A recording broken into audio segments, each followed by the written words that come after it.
नमस्कार दोस्तों, स्वागत है आप सबका भद्रा IAS अकेडमी में। आज का डेट है 23 सितंबर 2024 एंड आज के सेशन में हम लोग 23 सितंबर एज वेल एज 21 सितंबर में कुछ आर्टिकल्स छूट गए थे, तो उनको भी हम लोग यहाँ पर कवर करने वाला है। तो चलिए शुरुआत करते हैं इस डिस्कशन के साथ। सबसे पहला यहाँ पे हम लोग बात करेंगे international conference on resistance and identity and culture.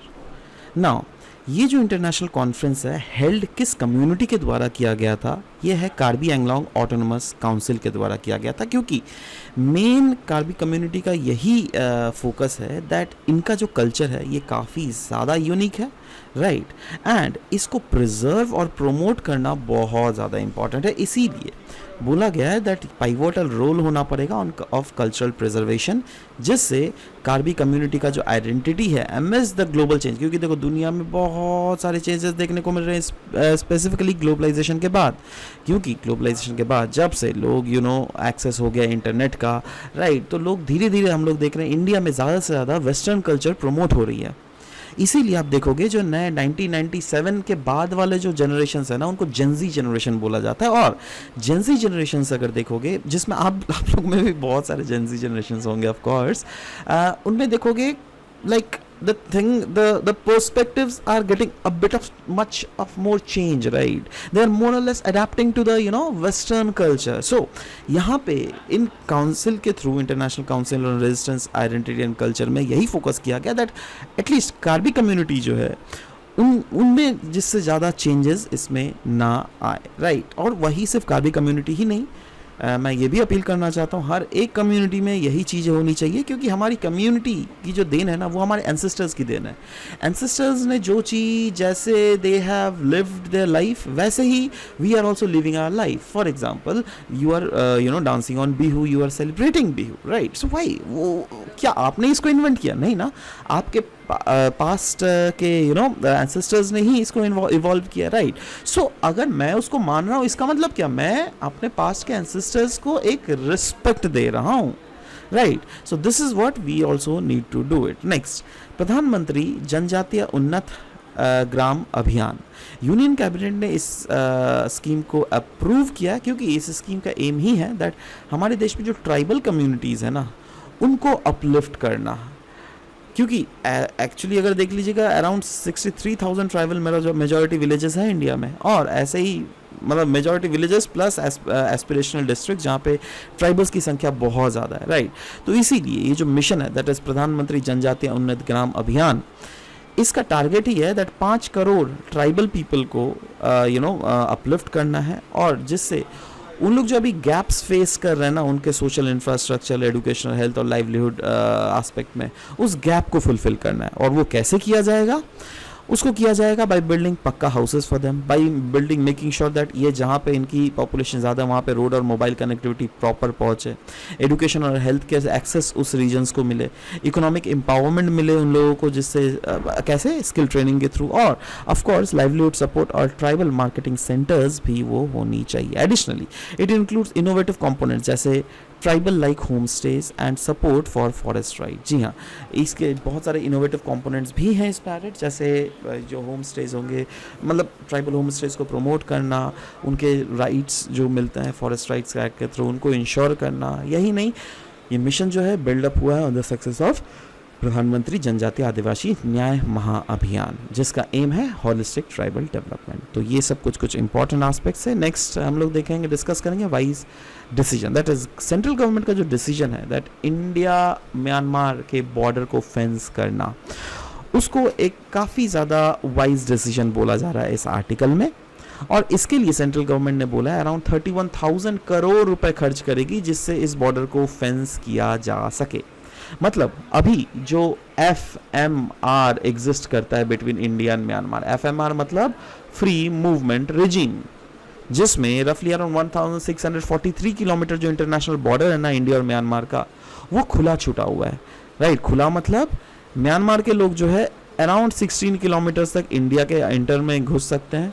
Similarly India के भी जो लोग हैं वो भी अराउंड 16 किलोमीटर्स म्यांमार के बॉर्डर तक घुस सकते हैं। यहाँ पे कोई भी इनको रोक टोक नहीं होगा, राइट। अब सेंट्रल अभी क्या हो रहा है ना, रिसेंटली मणिपुर में तो आपने इंसिडेंट देखा ही, तो मणिपुर गवर्नमेंट ने बहुत ही ज़्यादा रिक्वेस्ट किया था सेंट्रल गवर्नमेंट को दैट प्लीज़ ये चीज़ को बंद कर दे, राइट। तो इसीलिए सेंट्रल गवर्नमेंट का ये बहुत बड़ा डिसीजन है, और इस डिसीजन के पीछे बहुत सारे रीजंस भी हैं। मैं इन सारे रीजंस को आपके साथ डिस्कस करूंगा, राइट। जैसे सबसे पहला तो है मिलिटेंट थ्रेट।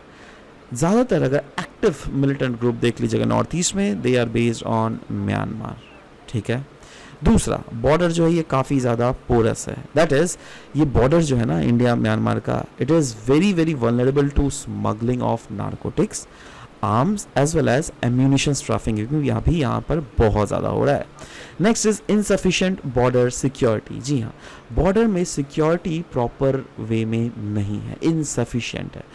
पास्ट एफर्ट्स और चैलेंजेस अगर देख लीजिएगा तो यस, वही बोला गया है दैट अनडाउटेडली जैसे गवर्नमेंट का डिसीजन आया दैट हाँ हम लोग फ्री मूवमेंट रिजीम को स्क्रैप करेंगे, हाँ बहुत सारे प्रोटेस्ट हुए अनडाउटेडली, बट देखो ये हम लोग को फ्यूचर देखना पड़ेगा ना। Ultimately India as an entity हम लोग को समझना पड़ेगा, और फ्यूचर में जिससे मिलिटेंसी ना इस रीजन में बढ़े, जिससे स्मगलिंग इस रीजन में ना बढ़े, इसलिए हम लोग को इस चीज़ को फेंस करना ही पड़ेगा।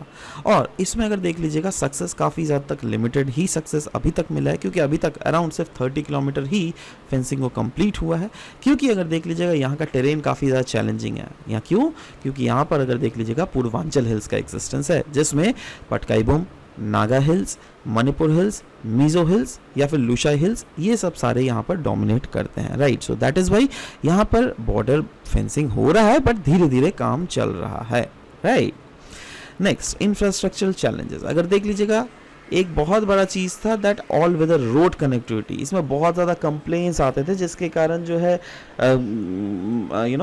मैन या फिर मटेरियल्स के ट्रांसपोर्ट में प्रॉब्लम होता था। इसीलिए इस चीज़ को भी कन्वर्ट कर दिया जाएगा।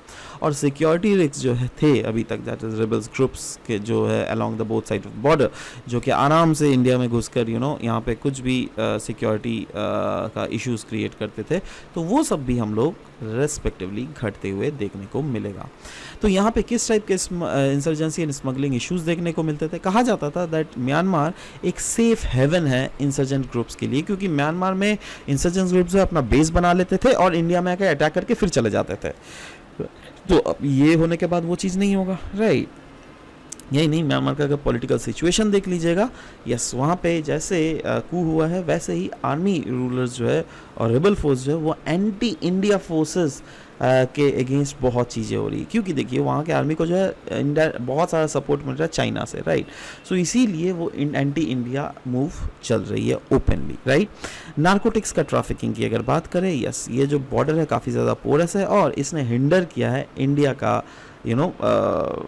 ultimately war on drugs as drug lords in the Myanmar push narcotics into India, right। तो ये सब चीज़ें जो है बिल्कुल ही बंद हो जाएंगी जब से ये फेंस हो जाएगा, राइट। तो इसीलिए बोला जाएगा दैट नेशनल सिक्योरिटी तो अनडाउटेडली क्रिटिकल है ही हमारे बॉर्डर का फेंसिंग, बट साथ ही साथ हमें बांग्लादेश बॉर्डर से भी बहुत सारा लेसन्स सीखना चाहिए। क्योंकि अगर अभी सोचो बांग्लादेश बॉर्डर फेंस नहीं होता तो क्या होता? अभी हम लोग को इंडिया में हम लोग को माइग्रेंट्स के इश्यूज देखने को मिलते हैं, राइट। तो वही चीज़ बोला गया दैट हमको लेसन सीखना पड़ेगा फ्रॉम द बांग्लादेश बॉर्डर, है ना, और उसके बाद उसी के मुताबिक हम लोग को एक्शंस लेना पड़ेगा in different other borders of along the India side as well, right।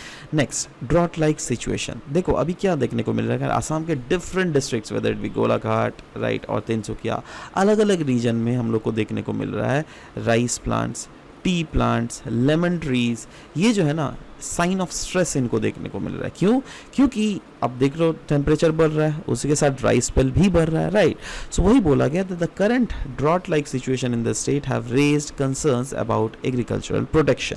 Agriculture protection के रिलेटेड इन्होंने कंसर्न्स रेज करते हुए बोला गया दैट अभी ड्रॉट लाइक सिचुएशंस देखने को मिल रहा है, जिसके कारण प्लांट का जो ग्रोथ है ना, डिफरेंट प्लांट का ग्रोथ, उसके यील्ड में रिडक्शन हम लोग को देखने को मिल रहा है। वैसे तो बोला जा रहा है दैट हम लोग के देश में, आसाम में टोटल क्रॉपलैंड जो क्या फंक्शनली, जहाँ पे ऑफिशियली इरिगेशन फैसिलिटीज होना चाहिए था वो तो 16% था, बट अगर फंक्शनल इरिगेशन, अभी जिस रीजन में फंक्शनल इरिगेशन फैसिलिटीज मिल रहे हैं आसाम के पार्ट्स को, वो मात्र 6% ही रीजन है, राइट। और प्रॉस्पेक्ट्स अगर देख लीजिएगा, यस बोला जा रहा है that current weather conditions are expected to have long term impact on agriculture production अगर ड्रॉट परसिस्ट रहा तो, क्योंकि इसमें हर एक क्रॉप का प्रोडक्शन में हम लोगों ने रिडक्शन देखा है। वो आप आप देखो, आप थोड़ी देर पहले डिस्कस भी किया, वो राइस ले लो, वो लेमन ले लो, या फिर वो टी ही क्यों ना हम लोग ले लेते हैं। तो क्लियरली लिखा हुआ है टी के प्रोडक्शन में भी हम लोग को देखने को मिला है दैट बहुत ज़्यादा कम प्रोडक्शन हुआ है। इससे अल्टीमेटली हम लोग को इकोनॉमी में लॉस ही देखने को मिल रहा है, राइट।